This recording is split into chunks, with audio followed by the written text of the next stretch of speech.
Klop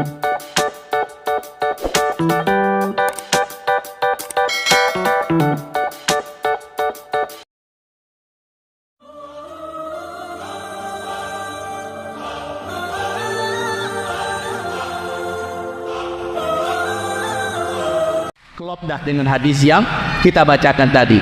Kaum yang kere, miskin, pengepala ternak, tidak beralas kaki, bertelanjang dada, mendadak menjadi kaya raya, sangat berkuasa. Mereka langsung berlomba-lomba membangun gedung-gedung tinggi. Bila zaman itu sudah kalian temukan, kata Rasulullah, jarak masa antara kalian dengan kiamat sudah sangat-sangat dekat. Sudah percaya apa belum? Ini zamannya. Apa kata Syekh Surat? Berapi-api dia menyampaikan, wahai umat Nabi Muhammad, ambil pelajaran ini akhir zaman, kata beliau. Lihat, tabuk sekarang sudah turun salju, sudah di atas patah kaki. Wahai Bapak Ibu, hadis Nabi jadi kenyataan sekarang. George Bush mengatakan itu bahwa satelit Amerika sudah menemukan dalam perut bumi Irak ada emas. Nabi dulu mengatakan, mengeringnya sungai Efrat, manusia ketika ditemukan emas dalam perut bumi Irak. Nabi telah mengatakan itu jelas kiamat akan terjadi. Maka tunggu sebentar lagi akan terjadi pertempuran besar di Irak demi perebutan emas itu. Sekarang ini Pak, sudah begitu babak belurnya Amerika di tengah-tengah, tetap saja mereka ngotot dan nambah pasukan dari Irak. Kenapa?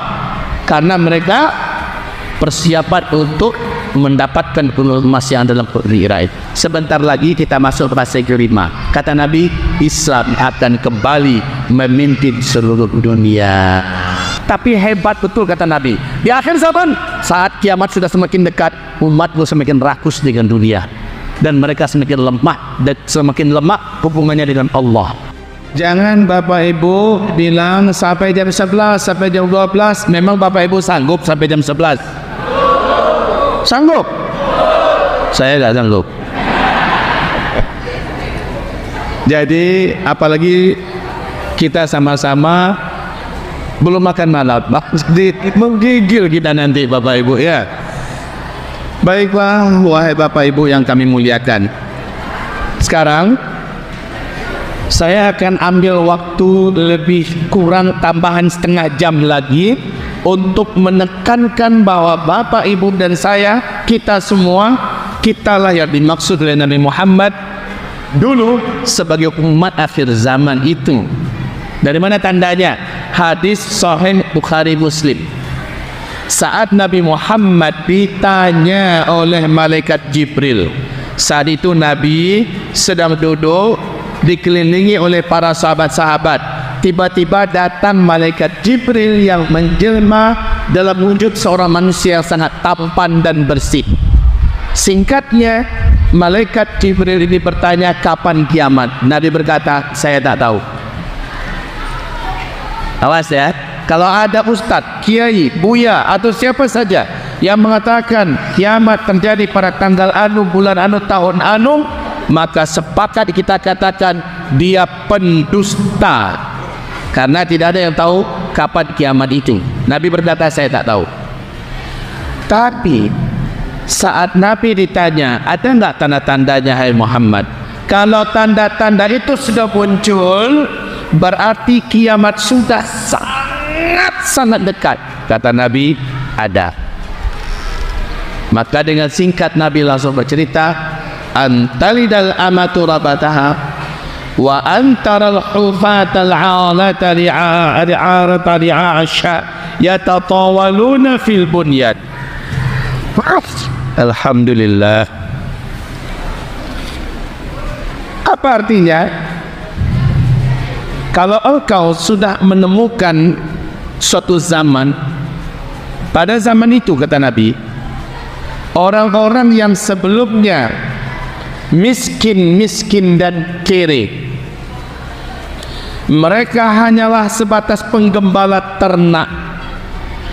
Saking miskinnya, mereka tidak beralas kaki dan mereka bertelanjang dada. Tiba-tiba saja mereka mendadak menjadi kaya raya dan sangat berkuasa, lalu mereka saling berlomba-lomba dan berbangga-bangga membangun gedung-gedung tinggi. Awas, apabila zaman itu engkau temukan, jarak masa antara engkau dengan kiamat sudah sangat-sangat dekat. Hadis sahih Bukhari Muslim. Di dalam hadis riwayat Imam Ahmad, Abdullah ibnu Abbas bertanya kepada Rasulullah, "Ya Rasul, siapakah yang engkau maksud? Kaum yang miskin, kere, penggembala ternak, tidak beralas kaki, bertelanjang dada, tiba-tiba mereka menjadi sangat kaya raya dan sangat berkuasa, lalu mereka saling berlomba-lomba dan berbangga-bangga membangun gedung-gedung yang tinggi. Wahai Rasulullah, siapa yang kau maksud bahwa bila zaman itu sudah kami temukan, maka kami dengan kiamat sudah sangat dekat? Siapa yang kau maksud ya Rasul?" Nabi menjawab, "Humul Arab." Mereka adalah bangsa Arab. Itu jawaban Rasulullah sallallahu alaihi wasallam. Tolong jawab wahai Bapak Ibu. Arab dulu sebelum minyak bumi ditemukan namanya masih Jazirah Arab. Betul? Sebelum minyak bumi ditemukan. Pertanyaan, apakah Jazirah Arab dulu negeri yang sangat kaya raya atau miskin? Miskin. Sangat miskin. Negerinya kersang tandus, gurun Sahara bagaikan tak bertepi. Betul-betul tidak dianggap oleh dunia, Pak, miskin. Tapi sejak minyak bumi ditemukan di dalam perut bumi, kalau Arab langsung berubah menjadi negeri petrodolar. Betul? Arab langsung berubah menjadi negeri petrodolar. Lalu mereka pecah mendirikan negara sendiri-sendiri menjadi 6 negara terkaya di dunia. Pertama, Qatar. Ini terkaya nomor 1. Yang kedua, Bahrain. Yang ketiga, Kuwait. Yang keempat, Uni Emirat Arab. Yang kelima, Arab Saudi. Arab Saudi ini nomor 5. Yang keenam, Oman. Ini negara-negara Arab yang menjadi kaya raya. Wahai Bapak Ibu yang kami muliakan, selanjutnya yuk kita lihat apa yang diboleh negara-negara Arab ini sekarang. Mereka saling berlomba-lomba untuk membangun gedung-gedung tinggi pencakar langit. Saya mulai dari Arab Saudi dululah, karena itu yang paling dekat di hati kita. Ada Ka'bahnya ya, ada Ka'bahnya, ada Madinahnya. Mari Bapak Ibu lihat. Bapak Ibu masuk Mekah, masuk Madinah, apa yang Bapak Ibu temukan sekitar Masjidil Haram? Gedung-gedung tinggi pencakar langit, Pak. Masjid Nabawi yang menaranya sangat indah, masjidnya sangat megah dan luas, sekarang sudah kayak tenggelam Bapak Ibu, dikelilingi oleh hotel-hotel bintang 5 yang megah-megah dan mewah-mewah. Dan sekarang sampai sekarang masih berlanjut pembangunan. Ibu kota Arab Saudi namanya Riyadh. Ketika Raja Abdullah masih hidup, Pangeran Salman saat itu diangkat menjadi gubernur ibu kota Riyadh. Oleh Pangeran Salman, ibu kota Riyadh disulap menjadi kota metropolitan yang membuat minder kota-kota besar yang ada di Eropa, saking megahnya. Jeddah jangan ditanya, sampai hari ini pembangunnya pesat sekali Bapak Ibu, sebagai kota persimpangan dan perdagangan Timur Tengah. Ini masih Arab Saudi ya. Ternyata Arab Saudi yang begitu hebat pembangunannya sampai hari ini dikalahkan oleh negara di sebelahnya, Kuwait. Kuwait, wahai Bapak Ibu, tak ada kota-kota besar di Eropa, Amerika yang bisa mengalahkan indahnya gedung-gedung tinggi pencakar langit dan kota besar yang ada di Kuwait. Kuwait angkat tangan dengan negara sebelahnya, Bahrain. Bahrain menjadi jantung wisata untuk Arab pada hari ini di Timur Tengah. Jantung wisata, di mana disulap seperti Balinya buat Indonesia. Bahrain, ternyata Bahrain angkat topi, nyerah, nak kalah dengan negara di sebelahnya, Uni Emirat Arab. Saya sudah datang ke Abu Dhabi, Pak, diundang oleh komunitas Muslim di sana, disupport dan sponsori oleh Duta Besar Republik Indonesia di sana. 5 hari saya di sana bersama istri saya tahun 2019. Saya datang ke sana. ceramah di sela-sela itu saya dibawa jalan-jalan di Abu Dhabi, ibu kota Uni Emirat Arab. Wahai Bapak Ibu, saya tak percaya kalau saya sedang berada di Arab. Terus terang, foto-foto saya masih banyak itu. Saya tidak percaya sedang ada di Arab. Lalu saya diajak ke sebuah hotel bintang 7. Hotel bintang 7. Tahu enggak Bapak Ibu, seperti apa bentuk hotel ini? Coba cerita pada kami, mana istana yang megah dan mewah tandingkan dengan hotel itu? Lewat Pak, seperti emas dari luar sampai ke dalam. Dan ternyata harga kamar hotel itu satu malam, yang menengah ke bawah dulu ya, satu malam hanya 125 juta harga kamarnya. Saya foto-foto dengan istri di dalam. Tiba-tiba kami ditawarkan, "Tuan mau minum kopi? Kopi di hotel ini istimewa," kata mereka. Saya katakan, "Tidak, terima kasih." Guide saya langsung furtada dan alhamdulillah kata. Bersyukur dia Pak. Kenapa saya tanyakan? Sempat Ustaz dia kan tadi bocor kantong kami. Kenapa saya tanya? Harga kopi di hotel ini satu gelas saja 5 juta rupiah. 5 juta rupiah. Untung saya tidakkan. Lalu saya bertanya, emang ada apa dengan kopi itu? Apa kata dia? Di atas kopi itu diserakkan serbuk emas yang dapat larut dalam lampu.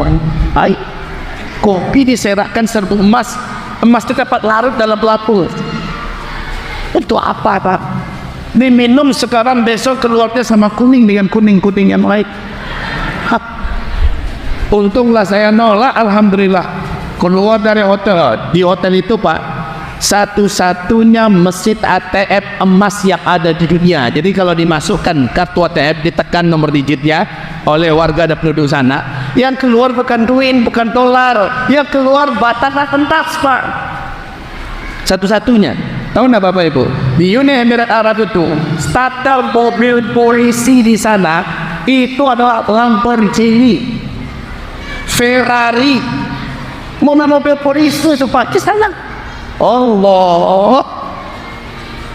Saya juga diajak jalan-jalan dengan istri ke Dubai. Dan di Dubai lagi rotar matahari. Kami melihat pemandangan luar biasa. Kami diajak jalan-jalan di mall bekak betis kami Pak. Besarnya mall itu, ternyata itu mall terbesar di dunia. Wahai Bapak Ibu, di sebelah mall itu ada gedung tertinggi nomor 1 di dunia. Tingginya adalah 828 meter. Nama gedung itu Burj Khalifa. Saya dan istri mulia naik. Oh, awan saja kelilit di pinggang gedung itu. Tinggi Pak Ibu. Apakah ini sudah berakhir perlombaan macam ini? Belum. Di Jeddah, oleh orang terkaya nomor 1 di Arab Saudi, Pangeran Al-Walid bin Talal, sedang membangun gedung tertinggi nomor 1 di dunia yang rencananya akan mengalahkan yang ada di Dubai. Nama gedung ini disebut oleh beliau dengan Kingdom Tower. Kalau di Dubai berapa tingginya tadi? 828. Itu tingginya sudah dahsyat. Film-film hebat pasti sering meliput acara di gedung itu. Tapi yang di Jeddah ini 1,2 kilometer tingginya. Jadi Bapak Ibu kalau mau mendarat di King Abdulaziz Airport, kalau mendarat di tepi Laut Merah itu akan kelihatan di gedung tinggi yang sedang dibangun. Menghabiskan dana 120 triliun rupiah uang kita. 120 triliun gedung itu Pak. Kalau dibeli kerupuk Palembang tenggal malam ini Tony. Allah. Sudahkah selesai perlombaan ini? Belum. Dibacalah Syarqul Awsat, Kuwait mengumumkan bahwa mereka juga akan membangun gedung di atas 1 kilometer. Kuwait. Menjelang saya pulang, saya dikasih tahu oleh konsulat jenderal di sana, Ustaz, insya Allah akhir tahun ini, kata beliau, di Dubai ini akan dibangun gedung yang akan mengalahkan gedung yang sedang dibangun di Jeddah. Di Jeddah itu baru lagi selesai, di Dubai dah mau dibuat yang baru, yang tingginya lebih tinggi daripada yang di Jeddah. Allah. Menjelang saya pulang, saya pun dikasih hadiah buku. Nah, bukunya lebih kurang setebal inilah ya. Buku itu sejarah Arab, pakai bahasa Arab, bahasa Inggris, full color, mewah bukunya. Dikasih saya hadiah. Saya lihat sebuka halaman pertama, foto tentang Arab zaman Doeloe 1969 ke bawah. Yang membuat saya terkejut, tahu apa itu? Buku itu ada di rumah sekarang, ada di rumah. Yang membuat saya terkejut, halaman pertama itu masih hitam putih fotonya. Seorang penggembala ternak sedang menghalau ternaknya dengan tongkatnya. Saya perhatikan kakinya tidak pakai terempak, tidak pakai sendal, dan dia hanya pakai rompi, tidak pakai kaos dalam, dan tidak juga pakai baju, telanjang dada. Klop dah dengan hadis yang kita bacakan tadi. Kaum yang kere, miskin, penggembala ternak, tidak beralas kaki, bertelanjang dada, mendadak menjadi kaya raya, sangat berkuasa. Mereka langsung berlomba-lomba membangun gedung-gedung tinggi. Bila zaman itu sudah kalian temukan, kata Rasulullah, jarak masa antara kalian dengan kiamat sudah sangat-sangat dekat. Sudah percaya apa belum? Ini zamannya. Ketika Nabi ditanya, siapa yang kau maksud Rasulullah? Arab, kata Nabi. Ini zamannya. Sudah percaya apa belum? Sudah percaya apa belum? Mungkin masih satu contohnya, butuh tambah contoh lain. Ya, setuju. Kita buat contoh kedua. Contoh nomor 2. Bapak, Ibu, apa kata Rasulullah SAW saat Rasul mengajak Mu'adz bin Jabal jalan-jalan di Tabuk? Tabuk itu dekat dengan Riyadh, ya. Saat sampai di sana, Rasul berkata kepada Mu'adz bin Jabal, "Hai Mu'adz, perhatikan daerah ini, kawasan ini baik-baik. Tandus, panas, gersang. Nanti salju akan turun di daerah ini. Kalau sudah turun salju di daerah ini, maka jarak mengukurmu dengan kiamat sudah sangat dekat sekali, ya Mu'adz. Siap-siap ketika itu." Wahai Bapak Ibu, 2009 dunia gempa. Salju pertama kali jatuh di Arab Saudi, di Tabuk, tapi masih di bawah mata kaki. Orang-orang bawa mobil pasti berhenti itu. Mereka main-main, berselucuran, tertawa, bergembira. 2010 sudah semata kaki, 2011 sudah di atas mata kaki. Syekh Saud Syurad, Imam Masjidil Haram, saya ketika itu ada di Mekah, Pak. Saat itu dia sedang khutbah, ini saya ada di Mekah. Apa kata Syekh Saud Syurad? Berapi-api dia menyampaikan, "Wahai umat Nabi Muhammad, ambil pelajaran ini akhir zaman," kata beliau. "Lihat, Tabuk sekarang sudah turun salju, sudah di atas mata kaki." Wahai Bapak Ibu, hadis Nabi jadi kenyataan sekarang, ya. Dan ingat lagi, sekarang jam-jam sekarang ini, bulan sekarang ini, di Tabuk sudah lebih 1 meter tinggi dari salju, dan itu tiap tahun. Bahkan salju sudah mulai menyerap Mekah dan Madinah. Kadang-kadang hujan, es yang turun berganti-ganti. Kondisi itu sudah kita saksikan sekarang. Masih butuh tambahan? Masih butuh bukti? Kita lihat bukti yang ketiga. Kamu benar-benar menjelang kiamat akan terjadi kembali jahiliyah, kata Rasul. Kamu akan meniru Yahudi dan Nasrani. Sekarang, kemarin ini Bapak ikuti nggak berita konser raksasa yang super jahiliyah dibuat oleh Arab Saudi? Menyaksikan nggak itu? Dunia menyaksikan. Artis-artis gila dan seterusnya dipanggil. Penyanyi-penyanyi India disuruh joget-joget. Sekarang sedang kota-kota besar, padahal dulu Arab Saudi itu paling menjaga syariat Islam, betul tidak? Sekarang Arab Saudi sebagai benteng terakhir syariat Islam dunia sudah tumbang menjadi negeri dan negara liberal, dan itu tidak ada yang bisa menolak, Bapak Ibu. Bahkan dengan terang-terangan di TV nasional, ditayangkan juga secara dunia. Muhammad bin Salman sang putra mahkota mengatakan, "Saya menolak semua hadis-hadis sahih yang saya terima cuma Quran dan khawatir." Maka banyak syariat Islam yang diwontongkan, dan mereka jahiliyah. Hari ini mereka sudah jahiliyah. Mau butuh lagi atau cukup? Cukup lah ya. Cukup. Karena setengah jam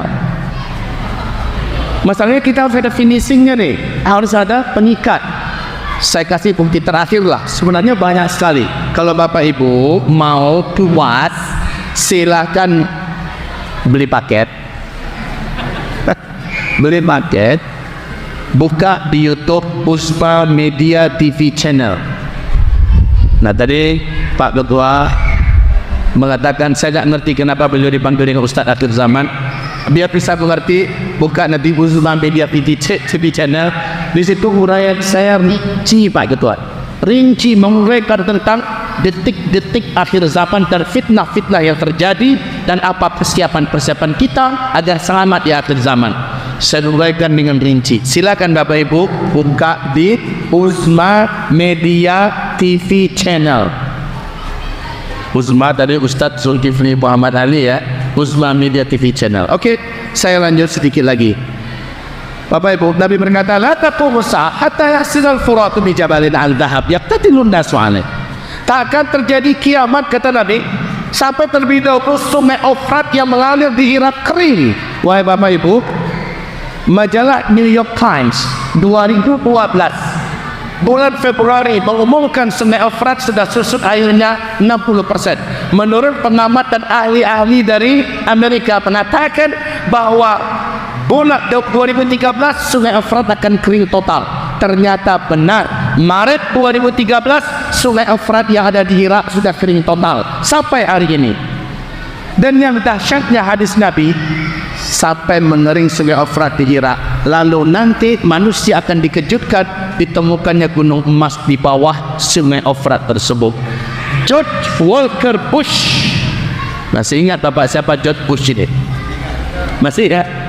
Ini sang tokoh legendaris jago perang ya, yang sangat hoki membuat macam-macam masalah di mana-mana negara. Beliau di depan gedung putih berkata, saudara-saudara, satelit kita telah menemukan adanya potensi emas yang sangat besar di dalam perut bumi Irak. Amerika Serikat sebagai polisi dunia akan memastikan emas ini aman dari tangan-tangan para penjahat yang tidak bertanggung jawab. Itu katanya. Jadi kalau begitu dia penjahat yang bertanggung jawab ya, polisi dunia. Wah Bapak Ibu, George Bush mengatakan itu bahwa satelit Amerika sudah menemukan dalam perut bumi Irak ada emas. Nabi dulu mengatakan mengeringnya sungai Efrat, manusia akan dikejutkan ditemukan emas dalam perut bumi Irak. Nabi telah mengatakan itu jelas kiamat akan terjadi. Maka tunggu sebentar lagi akan terjadi pertempuran besar di Irak demi perebutan emas itu. Sekarang ini Pak, sudah begitu babak belurnya Amerika di tengah-tengah, tetap saja mereka ngotot dan nambah pasukan dari Irak. Kenapa?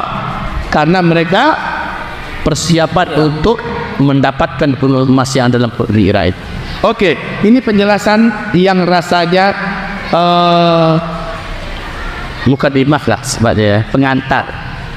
Sekarang saya mau sampaikan kepada Bapak Ibu secara singkat. Dari sejak saya diutus sampai kalian mengalami tanda besar kiamat yang nomor 7. Jadi Nabi mengatakan ada 10 tanda besar kiamat. Yang pertama Duhon, yang kedua Dajjal, yang ketiga Nabi Isa, yang keempat, yang pertama Duhon, yang kedua Dajjal, yang ketiga turunnya Nabi Isa, yang keempat lepasnya Ya'juj dan Ma'juj, yang kelima terbitnya matahari sebelah barat, yang keenam keluarnya dari bumi seekor binatang pelata yang cerdas dan bisa berbicara dalam bahasa manusia, membawa tongkat Nabi Musa dan cincin Nabi Sulaiman. Lalu yang keenam itu yang keenam tadi ya. Yang ketujuh berhembusnya angin lembut dari negeri Yaman. Angin ini dengan cepat menghembus bumi. Siapa saja di muka bumi ini ada umat Nabi Muhammad yang dalam dadanya masih ada iman kepada Allah, angin lembut yang berbau wangi kasturi ini akan sampai kepada orang itu.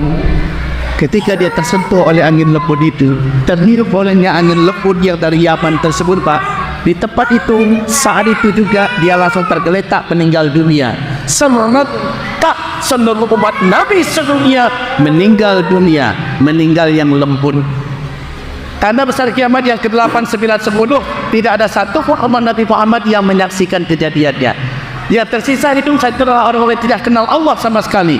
Kepada mereka lah terjadinya kiamat besar, kehancuran alam semesta, kata Rasulullah sallallahu alaihi wasallam. Jadi Nabi berkata, sejak aku diutus sampai wafatnya serentak umatku di muka bumi dalam peristiwa tanda besar kiamat, kalian akan menjalani 5 fase sejarah.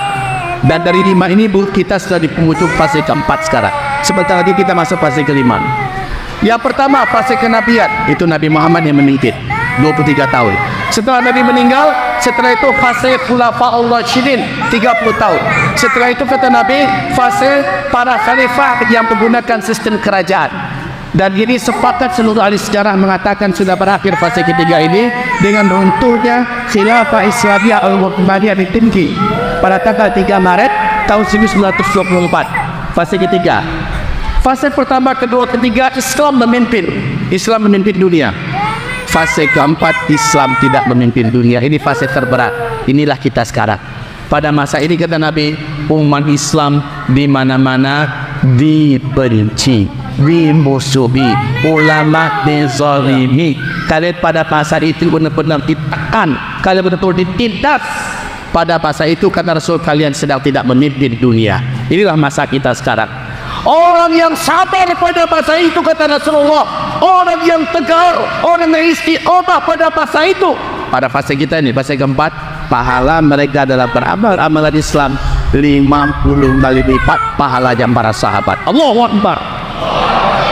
Kita doa, para sahabat doa, tapi pahala doa kita 50 kali lipat pahala doanya para sahabat. Syaratnya di fase ini kita istiqomah berislam, sabar menahan celaan, cercaan, cacian. Kita tetap bening walaupun banyak orang kotor. Kita tetap berpegang erat dengan Al-Quran dan Sunnah. Fase itu kata Nabi, fase keempat, fase terberat. Dan kita sekarang sudah di fase keempat. Sebentar lagi kita masuk fase kelima. Kata Nabi, Islam akan kembali memimpin seluruh dunia. Hadis ini diriwayatkan oleh Imam Ahmad, oleh Syekh Ahmad Syakir, dinyatakan sebagai hadis sahih. Nah, fase kelima ini menurut Amerika Serikat, menurut CIA, menurut KGB Rusia, menurut 15 negara terkuat dunia yang memiliki intelijen terbaik di dunia, saat mereka kumpul-kumpul di New York pada bulan Februari 2012, di New York Times diberitakan, diperkarsai pertemuan ini oleh badan khusus yang ada di Amerika. Mereka sepakat mengatakan di atas tahun 2020 Islam nanti akan kembali memimpin seluruh dunia. Yang penting fase kelima, orang-orang Barat, orang Amerika, orang Eropa, orang non-Muslim, penguasa-penguasa besar yang hebat-hebat di dunia yakin bahwa pemimpin dunia di masa yang akan datang adalah Islam. Alhamdulillah. Tapi keyakinan kita tambah kuat karena ada Al-Quran surat An-Nur ayat 55. Allah menjamin Islam akan kembali memimpin seluruh dunia. Dan itu tak lama lagi insyaAllah ta'ala. Sekarang permasalahan kita adalah berapa lama tak dari Nabi diutus sampai terjadi tanda besar kiamat yang ketujuh. Ada dua kelompok hadis. Kelompok hadis yang pertama diriwayatkan oleh Abu Daud, tapi ini hadisnya dhaif jiddan, lepas sekali. Walaupun dia lemah sekali, masih perkataan Nabi Muhammad sallallahu alaihi wasallam. Memang tak boleh dijadikan akidah, tak boleh dijadikan sebagai dalil dan hujjah. Akan tetapi boleh diketahui, boleh dihukumi. Bila nanti sudah terjadi, baru dijadikan sebagai pegangan iman dan akidah. Kalau belum terjadi, cukup ilmui. Paham Bapak Ibu? Dalam hadis ini Nabi berkata, sejak beliau diutus sampai terjadinya wafatnya umat Islam serentak sedunia, umur umatku adalah umur umat Nasrani dikurangi dengan umur umat Nasrani. Umur umat Yahudi dikurangi dengan umur umat Nasrani. Umur umat Yahudi pada dalam Islam, dalam sejarah 1200 tahun. Dikurangi dengan umur umat Nasrani 600 tahun. 2000 kurang 600 berapa? 1400 tahun. Itu umur umat Nabi sejak Nabi diutus ya, sampai kita serentak wafat. Lihat, kita sekarang ini sudah 1440 Hijriah, udah kebablasan itu ya. Tunggu dulu, ini baru satu kelompok hadis. Di kelompok hadis yang lain masih dari Abu Daud, tapi ini didukung oleh riwayat-riwayat hadis yang sangat banyak sehingga naik statusnya menjadi hasan nilai. Apa kata Nabi? Umur umatku di sisi Allah sejak beliau diutus sampai kita serentak wafat ini, Pak, umur umatku adalah 1 hari saja di sisi Allah. Lalu Allah tambahkan kepada umatku setengah hari lagi. Semoga umatku tidak menjadi lemah, karena Allah tambahkan buat mereka setengah hari lagi. 1 hari setengah. 1 hari di sisi Allah berapa lama kita menghitung di dunia? Berapa lama Mama? 1000 tahun. 1000 tahun. Dan ini sudah sajadah ayat 5. Yudabbirul amra minas samai ilal ard thumma ya'ruju ilayhi fi yawmin kana miqdaruhu al-hasab. 1 hari di sisi Allah Kadir menghitungnya dunia 1000 tahun. Nah, Nabi berkata umur umatku 1 hari tambah setengah hari di sisi Allah. Berarti berapa? 1500. Hadis yang pertama tadi 1400, jadi 1500. Mana yang benar nih? Nah, ini adalah dorongannya para ulama ahli hadis. Maka mereka bermusyawarah, jumhur ulama para ahli hadis sepakat mengatakan umur umat Nabi Muhammad sejak Allah utus Nabi Muhammad sebagai Nabi dan Rasul sampai serentak wafat umat Nabi Muhammad terjadi tadaksar yang berhijrah adalah antara 1400 tahun ke 1500 tahun hitungan Hijriah. Habislah umat Nabi Muhammad sallallahu alaihi wasallam di muka bumi ini. Wahai bapak dan ibu, Syekh Al-Hafiz Imam Ibn Rajab Al-Hambali beliau berkata, umat Nabi Muhammad ini adalah lebih dari 1400 tahun Hijriah, tapi takkan lewat dari 1500 tahun Hijriah, takkan lewat. Sekarang kita sudah berapa tahun? 1440 Hijriah. Wahai bapak ibu, Hijriah itu aja sejak Nabi hijrah dari Mekah ke Madinah, betul ya? Sementara penghitung umur umat Nabi bukan sejak Nabi hijrah, tapi sejak beliau diangkat oleh Allah menjadi Nabi dan Rasul. Nah, sebelum beliau hijrah ada 13 tahun beliau jadi Nabi dan Rasul di Mekah, betul ya? Berarti yang 13 tahun itu tambahkan dong ke 1443. Betul Bapak Ibu? Silakan tambah berapa? 1443 tambah 13 jadi berapa? 1456. Sekarang kita ambil angka yang paling aman, 1500. Tinggal kurangi 1456. Kita ambil angka yang paling mentok, 1500. Tinggal kurangi saja. Berapa?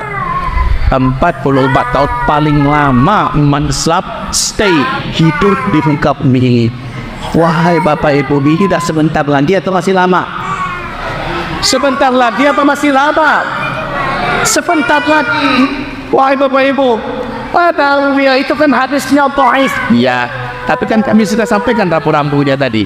Walaupun ini hadisnya dhaif, masih perkataan Nabi enggak? Iya. Harus diketahui enggak? Harus. Tapi itu dari akidah nanti dulu. Namun untuk mendapatkan ilmu harus. Dan kita didukung oleh tanda-tanda yang sudah sangat banyak. Kalau bahasa orang Minang, la bahasa puhala, batin parak, serak-serak, tanda-tanda akhir zaman itu. Di zaman kita nih, kalau kita cerita semuanya, ya Allah, Bapak Ibu akan merinding.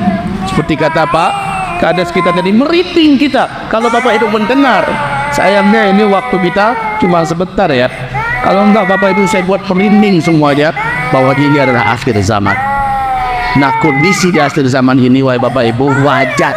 Kalau kata Nabi pada masa itu, masa mana? Fase keempat ini, kalian akan menemukan hari-hari kalian terasa berjalan lebih buruk dari sebelumnya. Hari sekarang lebih buruk dari yang kemarin.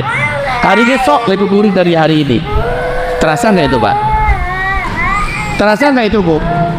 Coba secara pendidikan 20-30 tahun yang lalu dibandingkan sekarang, mana yang lebih jelek? Sekarang atau dulu? Lebih jelek sekarang.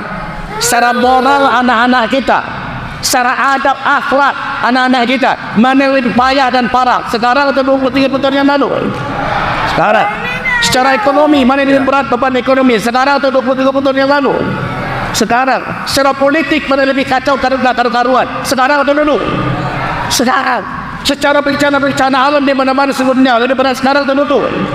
Secara kesehatan, mana lebih parah kesehatan? Sekarang atau dulu? Jawab Pak, Bapak Ibu bisa jawab semuanya itu. Sekarang lebih berat dan besok lebih berat daripada hari ini. Maka Bapak Ibu yang kami muliakan, saya menyampaikan ini bukan membuat Bapak Ibu hilang semangat hidup ya. Saya tak mau guna nanti Bapak Ibu pulang dari masjid di dalam segala langkahnya sudah berserak di jalan.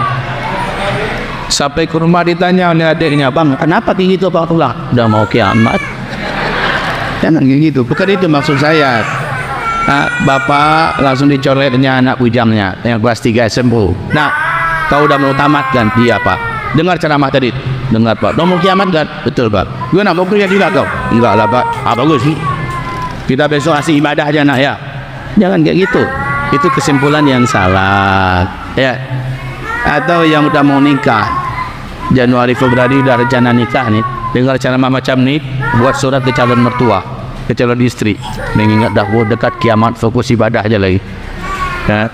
Jadi kalau ada jodoh juga di akhir aja lah kita berjodoh, janganlah kayak gitu pula ya. Itu tak benar kesimpulan macam itu. Bapak yang baru pengantinan kemarin dek, ini anak kita baru 1 kan, iya, nggak usah lagi kita tambah dek, dah mau kiamat. Sekali lagi saya katakan itu salah. Kenapa? Karena kesimpulan kita ini, kita mau tanya para sahabat. Sahabat-sahabat itu sangat yakin seluruh mereka bahwa kiamat itu terjadi di zaman mereka Pak.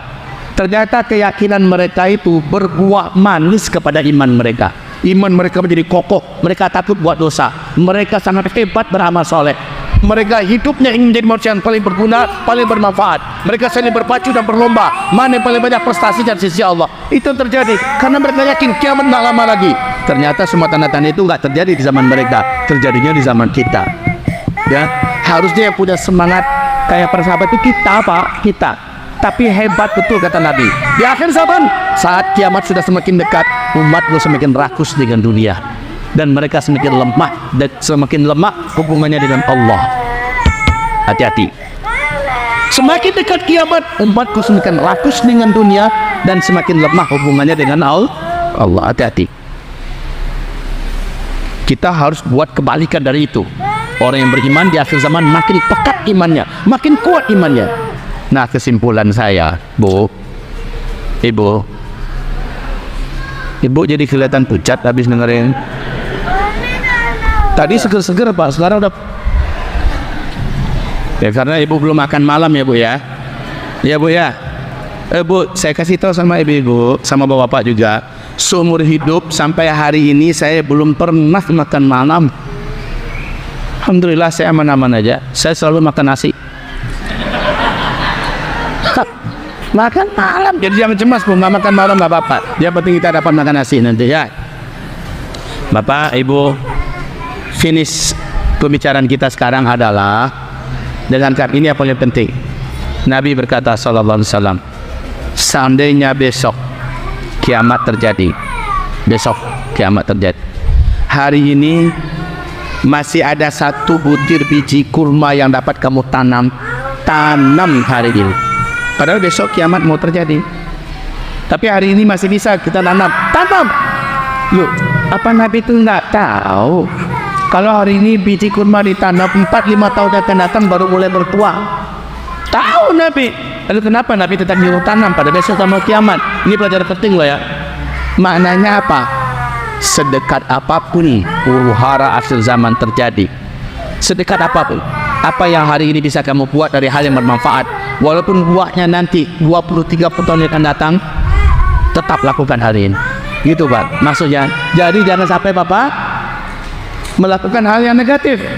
Yang PMS selalu buat surat resign, mengingat, menimbang, sudah dekat kiamat, memutuskan saya resign dari kerjaan saya. Jangan kayak gitu, kesimpulan yang salah. Jadi justru yang benar apa? Apa yang kita bayangkan 20-30 tahun akan datang bermanfaat dengan saya lakukan hari ini, lakukan hari ini. Walaupun ternyata ada tinggal 3 tahun lagi, 2 tahun lagi, tetap lakukan hari ini. Itu kesimpulan kita. Ya, Bapak Ibu. Maka Bapak Ibu sejak dengarkan ceramah ini, setiap Bapak Ibu, ayo jangan ditunda-tunda hijrahnya. Totalkan hijrah kita.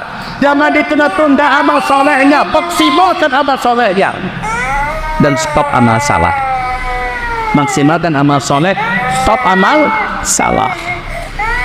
Dan jangan teruskan tamak dan rakus dengan dunia. Tambah lagi pinjaman dari bank, tambah lagi hutang, tambah lagi. Oh, perluas ini. Oh, itu sudah kalau dari hutang nggak usah lah. Tapi kalau nggak ada hutang apa-apa, perluas aset, perluas nggak apa-apa. Niatkan kalau jadi nih Allah sebagai itu agamamu. Niatkan itu. Ya, kalau jadi nih Allah, saya akan tolong pembangunan masjid, saya akan tolong pesantren, saya akan tolong dakwah, saya akan sekolahkan anak yatim dan seterusnya. Nggak apa-apa. Tapi kalau pakai utang, ini dah akhir zaman, Pak. Jangan. Apalagi utangnya ke bank, dililit dari riba. Yang dosa riba itu 70 kali lapis. 70 kali lapis. Lapisan dosa riba yang paling bawah, siapa dosanya dengan berzina dengan ibu kandungnya. Ini kita stop. Ayo maksimalkan kita amal soleh. Rakus dengan dunia sudahlah. Cari dunia, ngejar dunia sampai untuk 7 turunan ende-mande. Diniatkan untuk 7 turunan, kasihan banget Pak. Sekarang ini bagaimana Bapak Ibu kompak-kompakan suami istri, bagaimana bisa kita mengejar kemenangan akhirat selagi masih hidup, selagi masih hidup dunia, menangkan akhirat kita. Kompak suami istri, ini udah dekat. Karena udah dekat, ayo maksimal. Agama nomor 1. Segala-galanya agama paling di depan. Segala-galanya. Untuk sekolah, untuk apa saja, agama nomor 1.